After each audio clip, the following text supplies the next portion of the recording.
My name is Erica Marie Morris, and you are listening to the Candle Business Podcast, where we talk all things about starting, running, and growing a successful candle business.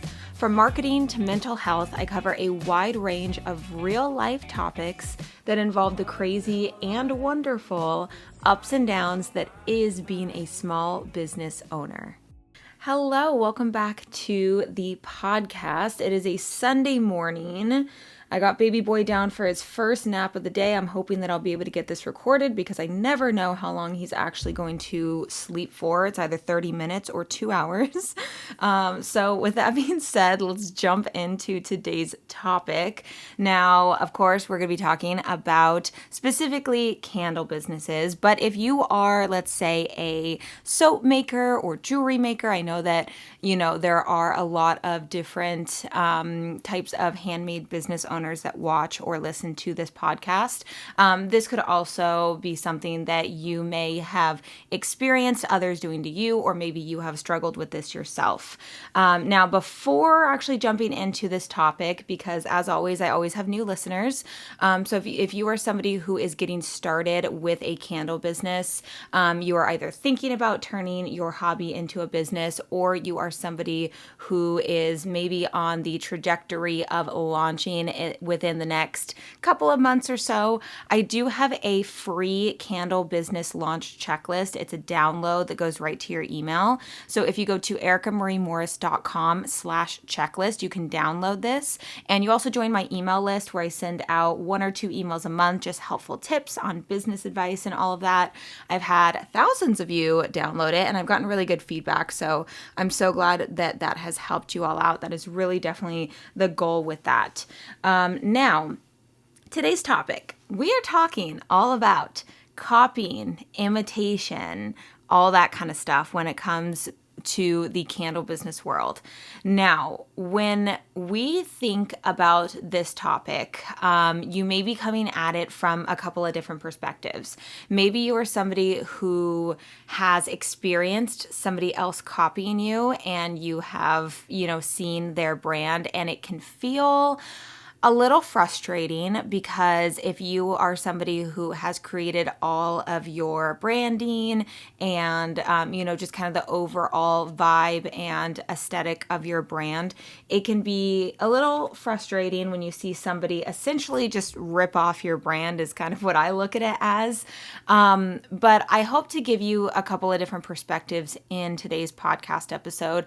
But mainly, I just want to bring up the topic of how to stop trying to copy other businesses, whether it's intentional or not. And I think sometimes we can do this unintentionally. I feel like I have done this before in the past. Admittedly, I have done this before with certain businesses where I'm just like, oh my gosh, I love what they do. And then sometimes you can't get that out of your mind. Like if you see something and it's just so visually appealing to you and you think to yourself, man, I wish that that was my product. And it's very challenging to not just really just take and copy and paste that and put it into your business. But I really advise you to obviously not do that, because this podcast is really to help you maybe see these unconscious or conscious things that you are doing when it comes to copying other businesses or trying to imitate too closely to another business. And of course, I've definitely experienced this myself. Yes, I have had moments of where I see something from another business, another small business, and I'm like, man, I really wish that was my brand. I wish that my brand looked like that. I love how they did that. Ooh, I would love to do packaging like that. And I've also had the other side, definitely, especially with being on YouTube, the amount of people that, will just want to have a copy and paste of everything, my candle formulas, the exact vessels we use, the scent names, the label style, all that kind of stuff. Everything is pretty much like a copy and paste kind of thing. And of course, there's ways of doing it to where you can take inspiration from somebody, but do it in your own way that reflects you and your brand, versus doing like an exact copy and paste. I've had a brand before do literally exactly the same same kind of style labels, because with our nostalgia labels, we have, it's a very specific look to them. And I have the little, the little pictures, the little icons that represent whatever scent it is and the story behind the scent and the names of the candles. And one of the names in particular that is, of course, very unique, you don't really hear it with a candle, is Trips to Nowhere. And that is based on one of my best friends and her family. That is just kind of their story that I've encapsulated into a candle. So when I saw somebody have a candle that was labeled A Trip to Nowhere, I'm like, okay, that's definitely, you can't even fake that, because that's something that's so unique to my brand story. And that is just kind of leading into what I wanted to bring up in today's episode, is the fact that if you find yourself either getting really overwhelmed with thinking that your branding or the look of your candles or your labels is not good enough, and you see all of these other businesses out there, small businesses, because I'm sure if you're like me, if you have your Instagram account, you probably follow other candle business owners and you see what other people are doing. And it's really cool to see how everybody has their own unique style within their brand. And there's countless, thousands and thousands of different combination and ways that you can have your branding. But the main thing that I want to talk about in this video is, if you are somebody who is struggling with not knowing how to be unique, I'm saying, you hear people all the time, be yourself, be unique.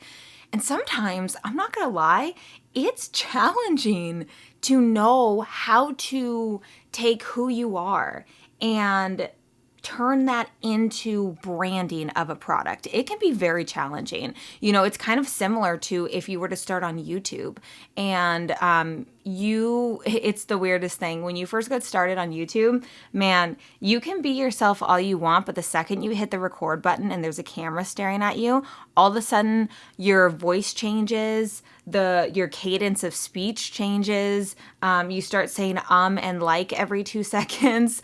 I still feel like I do that all the time, but that's just because I'm, just talking a lot and rambling. But it takes, months to really learn and get a good to where you feel confident and comfortable in your situation. And I think that I can think of that as, applying what I learned with getting started on YouTube, of how weird it is that you can be yourself, but you sometimes don't know how to express or showcase who that is, who you are. People say, again, all the time, be yourself, but it's challenging to really encapsulate that and show that to other people, because you know who you are, but it's difficult to make that something tangible, if you know what I mean, with the branding of your product. So what I would recommend with that, and I know I've mentioned this very recently lately, but just really leaning on your brand story. So really leaning on your brand story, your target market, and you are trying to encapsulate your brand story. And maybe that can help you more with trying to see, the kinds of vessels you want to use, the type of wax, your label design, all of these things that are really the visuals of your candle brand.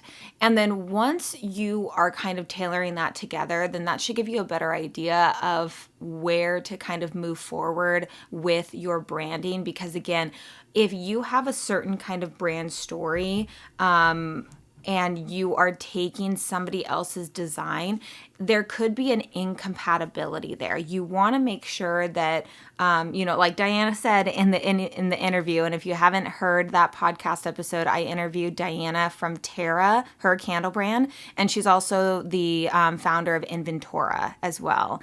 And she had a lot of good information. I think that she is just so brilliant with her marketing and branding. And I'm not going to lie, there's many things that she does, and I'm like, man, I wish that was my brand. Like, I wish that I could do something like that. But then I take moments, I take my time, and I realize, how can I incorporate it into my branding that is my way of doing it. But she had said in that podcast episode basically that you need to make sure that everything is cohesive, essentially. You don't want your branding to not match your brand story. You don't want that incompatibility there. You know, you don't want a brand story that's talking about, you know, you growing up in Phoenix, Arizona and having very desert themed candles, but then have the look of your candles be, I don't know, bright and colorful with tons of, you know, funky fonts and all that kind of stuff, to where it doesn't really showcase the brand story of being more of kind of that desert themed, and maybe creating more of outdoorsy kind of scents. Maybe your scents are more of like, I don't know, bubble gum or whatever, you know. I'm just doing kind of a weird example here, but hopefully you understand what I mean about having your brand story and your branding be cohesive together. And that may take some time, honestly. It may take some time to learn and to change and adjust. And I think that is the one thing that us as small business owners, we forget, because when we see other businesses that are out there that are successful, you know, maybe slightly bigger small businesses, if you know what I mean, the businesses that are doing really, really well, versus just kind of the startup businesses, is we look at their branding. And I'm going to use Homebody as an example with this, because I feel like her branding is absolutely amazing. If you have not seen her branding yet, look up Homebody candles, and then if you're watching on YouTube, I'll put up some examples. But her branding is fantastic, and she has her way of doing it. I'm sure she has had tons and tons of people trying to copy the way that she does things, because I just love, you know, the look of her branding and everything. But it really just kind of encapsulates, you know, it all makes sense with her branding. Her branding story is all about, you know, bringing happiness and spreading happiness. And her branding definitely reflects that. I mean, she has a lot of feel-good vibes going on, essentially, with her branding, and it all just makes sense together. And I think that that's probably one of the main reasons why she's really successful, but also because she also is just very open and personable, and she's the face of her brand and all that kind of stuff. So I've been following her for years now, and I'm like, man, I just love her branding so much. There's just sometimes you see something with a certain brand and you just feel connected to it.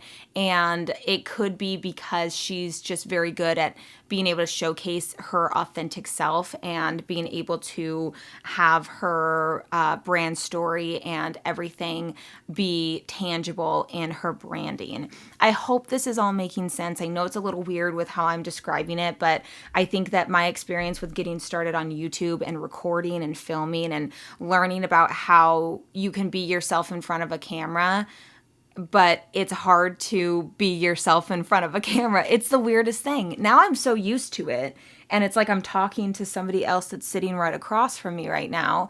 Right now I'm just, you know, sitting at a desk with a microphone, and it's like I'm just talking to somebody. But it just takes practice and practice. So if you are wanting to really showcase who you are and be somebody who is not just going to copy another brand and business, and somebody who's going to work on, you know, creating something that's going to represent you and your brand, it may take some practice. It may take, you know, 3, 4, 5, 6, 7+ rounds of creating label designs, or paying somebody to create label designs for you, or help you with branding and see what is going to really represent you and your brand. Because you're going to feel a lot better about the products that you're selling if you have really taken the time to have them represent you and your story, who you are, why you decided to create this candle business, than you would if you just saw somebody online of their branding and the label and the labels they use,